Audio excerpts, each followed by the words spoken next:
আসসালামু আলাইকুম বন্ধুরা, আশা করি আল্লাহর রহমতে আপনারা সবাই ভালো, সুস্থ এবং নিরাপদ আছেন। আমি সবুজ আল্লাহর রহমতে এবং আপনাদের সকলের দোয়ায় ভালো, সুস্থ এবং নিরাপদ আছি। প্রতিবারের মতো আজকেও নতুন একটি টপিক নিয়ে আপনাদের সকলের সামনে হাজির হয়েছি। আশা করি আজকের এই টপিকটি আপনাদের সকলের ভালো লাগবে এবং আপনারা সকলে উপকৃত হবেন। আজকের এই ভিডিওটা আমাদের প্রত্যেকের জন্যই খুবই গুরুত্বপূর্ণ, প্রয়োজনীয় এবং মহামূল্যবান একটি ভিডিও। তাই অনুগ্রহ করে আজকের এই ভিডিওটা প্রথম থেকে শেষ পর্যন্ত মনোযোগ সহকারে না টেনে দেখবেন এবং আমার বলা প্রত্যেকটা কথা মনোযোগ সহকারে শোনার এবং স্মরণ রাখার চেষ্টা করবেন। আর আজকের এই ভিডিওটা যেহেতু প্রত্যেকটা নাগরিকের জন্য দরকারি এবং প্রয়োজনীয়, তাই অনুগ্রহ করে যদি আপনাদের মনে কোনো ধরনের সংকোচ না থাকে তাহলে এখনই ইউটিউবের শেয়ার বাটন চেপে আপনাদের সব ধরনের সামাজিক সাইটগুলোতে এই ভিডিওটা শেয়ার করুন। কারণ আপনার একটি শেয়ার হয়তোবা অন্য যে কারোর জন্য খুবই উপকারী এবং প্রয়োজনীয় হতে পারে। বর্তমান প্রযুক্তির এই সময়ে ইমেল এবং সোশ্যাল অ্যাকাউন্ট আমাদের অতি প্রয়োজনীয় এবং দরকারি জিনিসগুলোর মধ্যে অন্যতম একটি জিনিস। আমরা প্রতিনিয়ত আমাদের বিভিন্ন প্রয়োজনে ইমেল এবং সোশ্যাল অ্যাকাউন্ট ব্যবহার করে থাকি, কিন্তু অনেক সময় আমাদের অসতর্কতার কারণে আমাদের নিত্য প্রয়োজনীয় ইমেল এবং সোশ্যাল অ্যাকাউন্টের নিয়ন্ত্রণ আমরা হারিয়ে ফেলি, অথবা আমাদের অতি প্রয়োজনীয় এবং দরকারি ইমেল এবং সোশ্যাল অ্যাকাউন্ট আমাদের অনিচ্ছা সত্ত্বেও সাইবার দুষ্কৃতিকারী দ্বারা হ্যাক হয়ে যেতে পারে। যদি আমাদের অতি প্রয়োজনীয় এবং শখের ইমেল এবং সোশ্যাল অ্যাকাউন্টের নিয়ন্ত্রণ হারিয়ে যায় অথবা সাইবার দুষ্কৃতিকারী দ্বারা হ্যাক হয়ে যায়, তাহলে আমরা বেশিরভাগ লোক হতাশ হয়ে পড়ি এবং কি করব ভেবে পাই না। আমরা তখন মনে করি যে হয়তোবা আমরা আর আমাদের নিয়ন্ত্রণের বাইরে চলে যাওয়া বা সাইবার দুষ্কৃতিকারী দ্বারা হ্যাক হয়ে যাওয়া আমাদের ইমেল এবং সোশ্যাল অ্যাকাউন্টগুলোকে আর কখনোই হয়তোবা ফিরে পাবো না। কিন্তু আমরা যদি একটু সতর্কতা এবং সচেতনতা অবলম্বন করি, তাহলে আমরা আমাদের নিয়ন্ত্রণের বাইরে চলে যাওয়া বা সাইবার দুষ্কৃতিকারী দ্বারা হ্যাক হওয়া ইমেল এবং সোশ্যাল অ্যাকাউন্টটাকে পুনরায় হয়তোবা খুব সহজেই পুনরুদ্ধার করতে পারি। আজ এই ভিডিওতে আমি আপনাদেরকে জানাবো বাংলাদেশের আইন অনুযায়ী বৈধভাবে আপনাদের নিয়ন্ত্রণের বাইরে চলে যাওয়া বা সাইবার দুষ্কৃতিকারী দ্বারা হ্যাক হওয়া ইমেল এবং সোশ্যাল অ্যাকাউন্টগুলোকে আপনারা কিভাবে উদ্ধার করতে পারবেন এবং এই ধরনের অস্বস্তিকর অবস্থায় কিভাবে সাহায্য এবং সহযোগিতা পেতে পারবেন সেই বিষয়ে।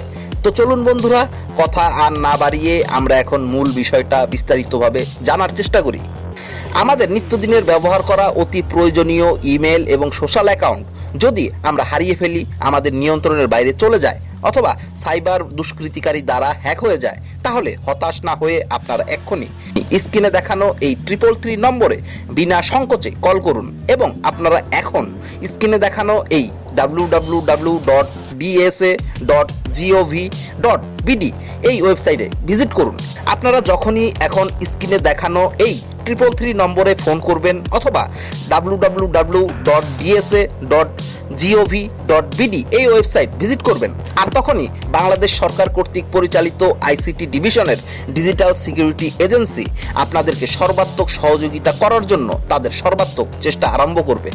আর যারা ইমেল এবং সোশ্যাল অ্যাকাউন্টের নিয়ন্ত্রণ নিজেদের আওতার বাইরে চলে যাওয়ার পর অথবা সাইবার দুষ্কৃতিকারী দ্বারা হ্যাক হয়ে যাওয়ার পর ফিরে পাওয়ার জন্য অন্য অনেক ধরনের উপায় অবলম্বন করেন, যেমন অনেকে ব্যক্তিগতভাবে চেষ্টা করেন, আবার অনেকে বিভিন্ন ফেসবুক হ্যাকিং অথবা টেকনোলজি সংক্রান্ত গ্রুপ এবং পেজগুলোতে গিয়ে তাদের সাহায্য চান।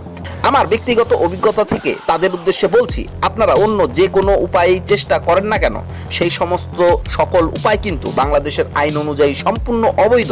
আর যারা ব্যক্তিগতভাবে অথবা বিভিন্ন ফেসবুক হ্যাকিং এবং টেকনোলজি সংক্রান্ত গ্রুপ এবং পেজগুলোতে গিয়ে সাহায্যের আশায় বসে থাকেন, তাদের উদ্দেশ্যে বলছি, আপনারা এই ধরনের সাহায্য এবং সহযোগিতা সহযোগিতার মাধ্যমে আপনাদের নিয়ন্ত্রণের বাইরে চলে যাওয়া অথবা সাইবার দুষ্কৃতিকারী দ্বারা হ্যাক হয়ে যাওয়া ইমেইল এবং সোশ্যাল অ্যাকাউন্ট ফিরে পাওয়ার সম্ভাবনা প্রায় শূন্যের কোঠায়।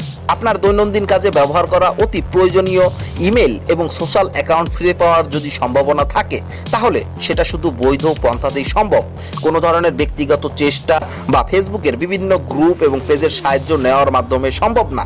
তাই অনুগ্রহ করে আজ থেকে এই সংক্রান্ত যে কোনো সমস্যায় সাথে সাথে আইসিটি ডিভিশনের ডিজিটাল সিকিউরিটি এজেন্সির সাহায্য নিন এবং সকলে অনলাইন প্ল্যাটফর্মে ভালো থাকুন, সুস্থ থাকুন এবং নিরাপদ থাকুন।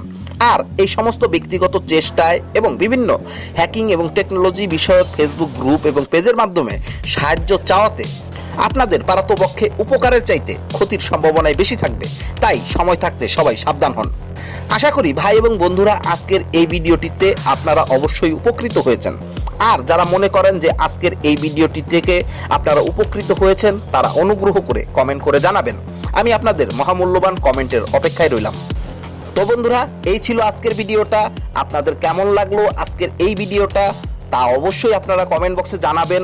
আর কোথাও যদি আমার ভুল ত্রুটি হয়ে থাকে তাহলে সেটা ক্ষমা সুন্দর দৃষ্টিতে দেখবেন এবং শালীন ভাষায় ভদ্রতা বজায় রেখে কমেন্ট বক্সে জানাবেন।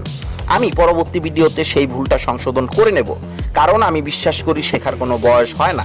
আর হ্যাঁ বন্ধুরা, যদি এই ভিডিও থেকে আপনারা নতুন কিছু জানতে পারেন, শিখতে পারেন অথবা আপনাদের সামান্যতম উপকার হয়, তাহলে অবশ্যই আমার এই চ্যানেলটিকে এখনই সাবস্ক্রাইব করবেন এবং আমার এই ভিডিওটা সর্বোচ্চ শেয়ার করার চেষ্টা করবেন, লাইক করবেন, কমেন্ট করবেন। তো বন্ধুরা, আজ চলে যাচ্ছি, কিন্তু যাচ্ছি না। আবার আসবো নতুন কোনো বিষয় নিয়ে, নতুন কোনো ভিডিও নিয়ে আপনাদের কাছে, আপনাদের পাশে। সেই পর্যন্ত বন্ধুরা, আপনারা ভালো থাকুন, সুস্থ থাকুন এবং নিরাপদ থাকুন। আল্লাহ হাফেজ। আসসালামু আলাইকুম।